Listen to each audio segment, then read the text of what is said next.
Welcome to lesson 5 of unit 4. So good news is that this lesson is strictly an information lesson. There are actually 0 examples, so I'll make it as quick as possible with being as clear as possible.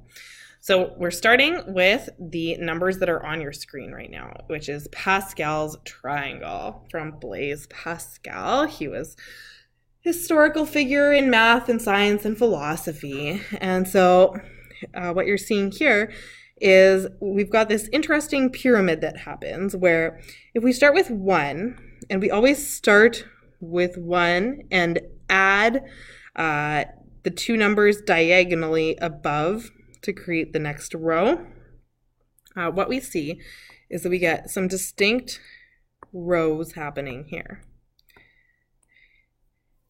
Let me fix that one so I'm not crossing anything out.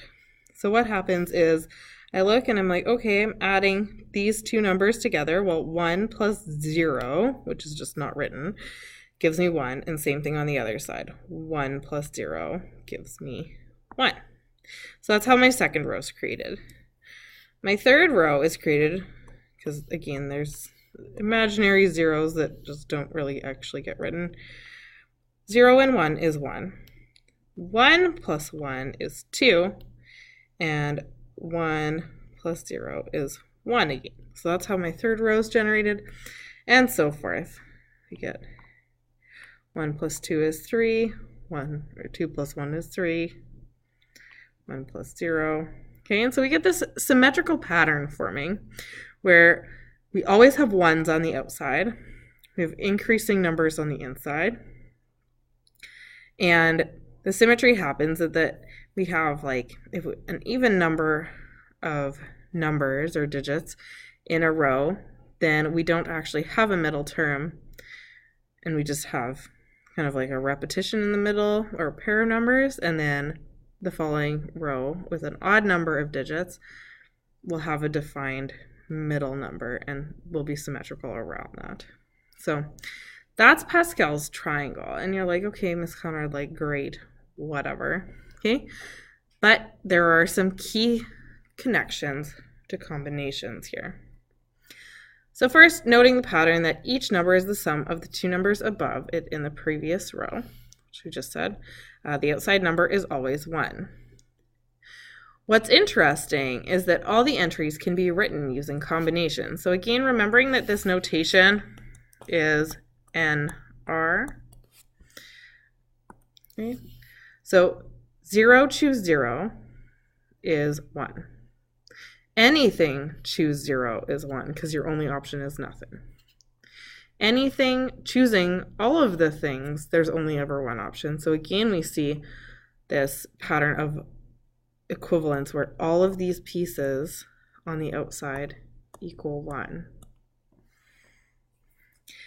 These inside combinations get a little bit more convoluted, but we see that the symmetry that we actually kind of started to see way back here in our lesson, our previous lesson, where we had where was it? This one here. When we had 5 choose 4 versus 5 choose 3, I believe. We had some symmetry happening in there. No, that's not right. Yeah, we did. 5 choose 3 and 5 choose 2. That was where the symmetry started happening.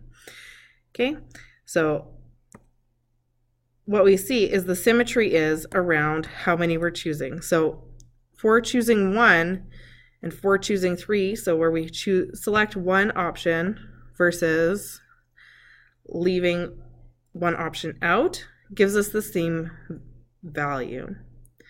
So that's kind of where Pascal's triangle becomes very important, is that we start to see some symmetry in the combinations that we can possibly have. So in general, what we can say is when we have our combination written, n is 1 less than the row number. So if I go through again and break down my rows, row 1, 2, 3, 4, 5. That top number, my n value, is my row number minus 1. So 1 minus 1 is 0, and that's what we're seeing here. My R value is 1 less than the position in the row. So this is all in first position.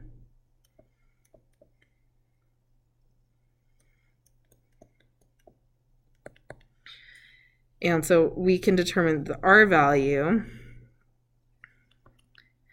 is position minus 1. So first position minus 1 is 0, and that's what we see.